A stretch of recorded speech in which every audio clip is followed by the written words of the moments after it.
she said. If you can't handle me spending weekends with my ex, maybe we're not right for each other. I replied, you're spot on. Then I accepted the job transfer to Singapore I'd been turning down for her. When she texted, what's your weekend like? I sent a selfie from Changi Airport. I, 31, male, had been with Zoe, 29, for 3 years, cohabiting for 1. Things were solid until her ex, Ethan, moved back to town 6 months ago. Suddenly, she had poetry club every Saturday. Except poetry club was just her and Ethan at his place, reconnecting as friends.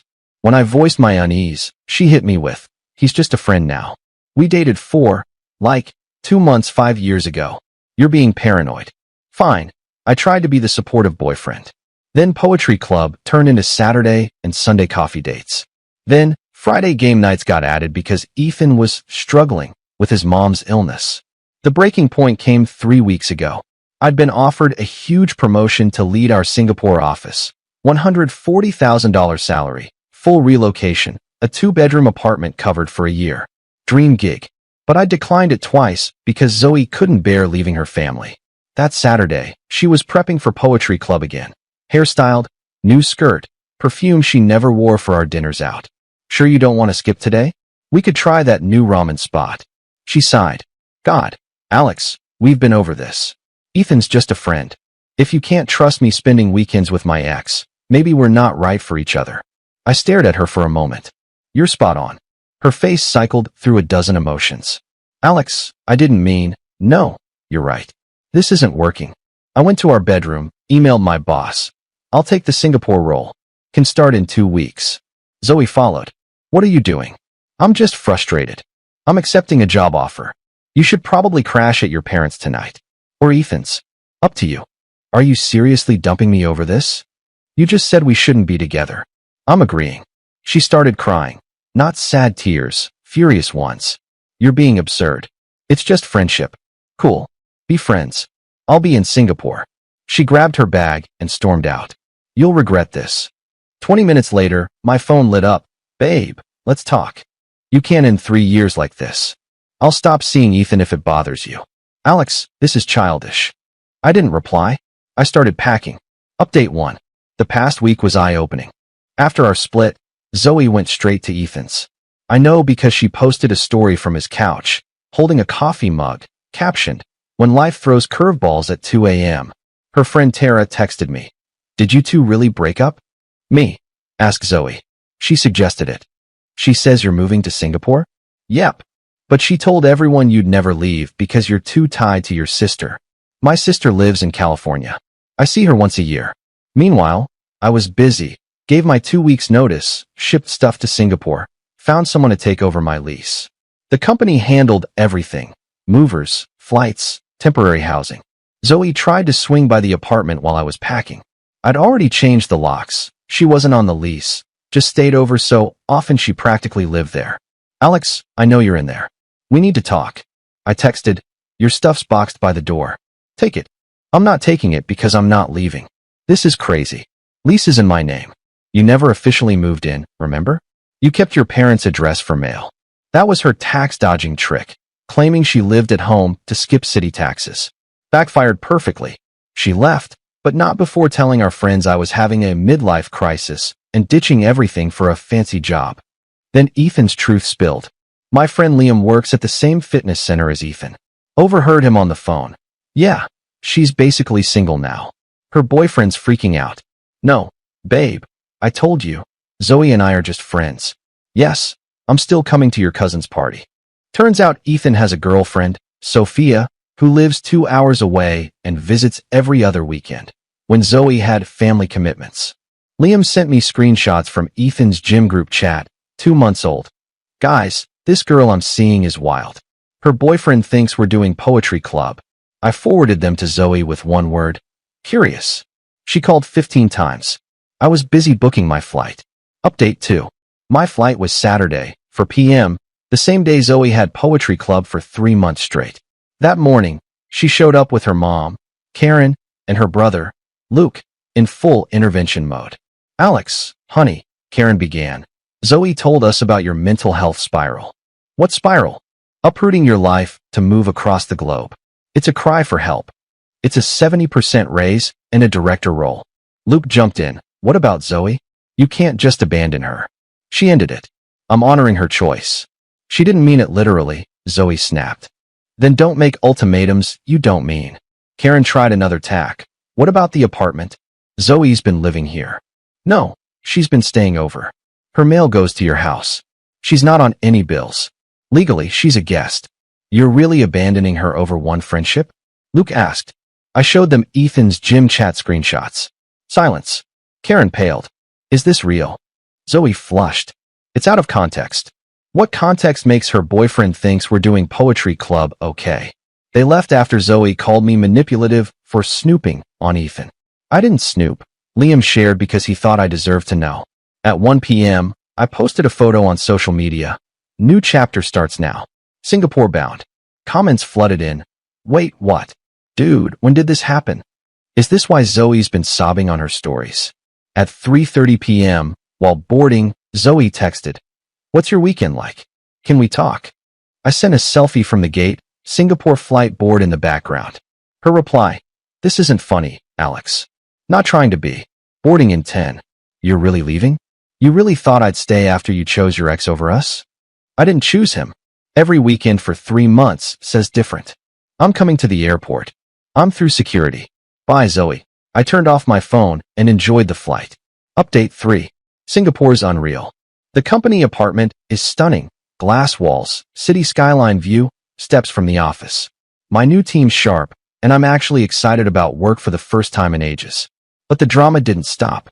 Zoe went wild online, posting a rant about how I ditched her without warning, refused to fix our relationship, and chose a paycheck over love.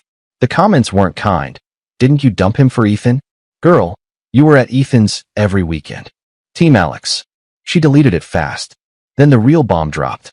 Sophia, Ethan's girlfriend, messaged me online. Hey, I'm Ethan's girlfriend. Or was. Saw your ex's posts about you moving to Singapore. Ethan said she was obsessed with him. That's not true, is it? I sent her everything. Poetry club lies, gym chat screenshots, the timeline. She was crushed, but thankful.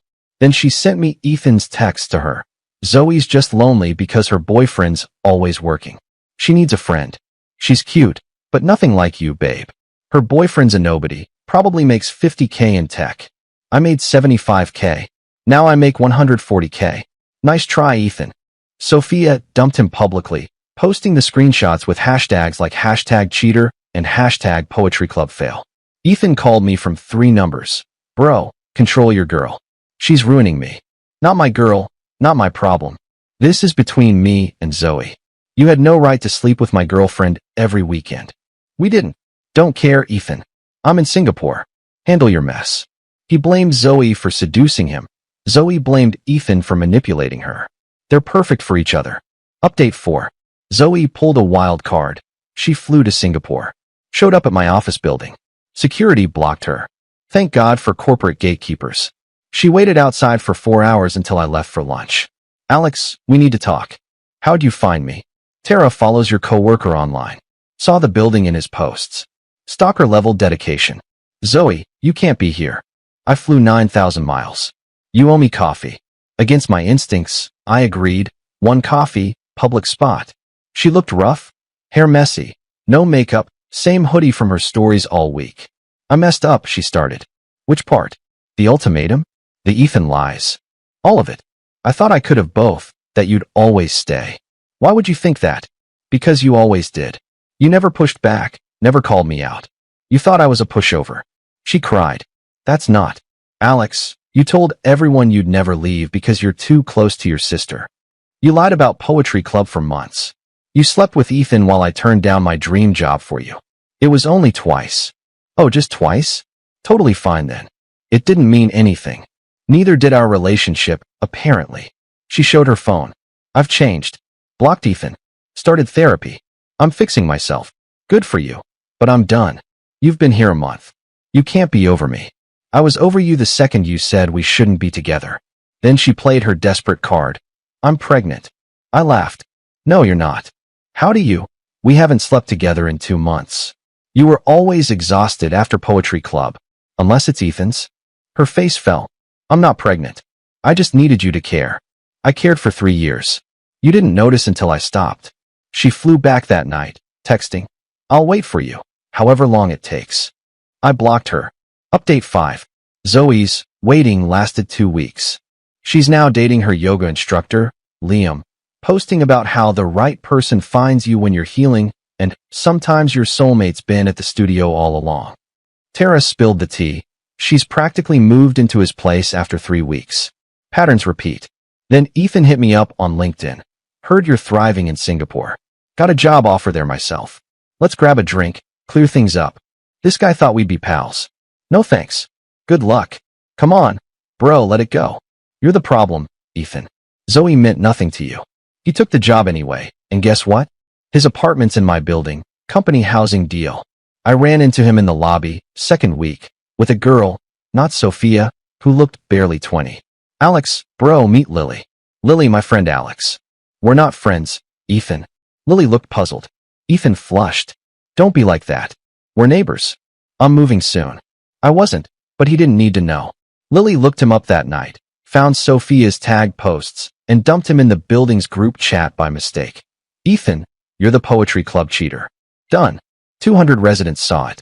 Security now calls him Poetry Guy. Final update. Zoe's fling with Liam imploded. Shocker. Turns out Liam was just friends with his ex, having training sessions every weekend. Zoe caught them in a very compromising yoga pose. She messaged me on a platform I forgot to block. Now I get how you felt.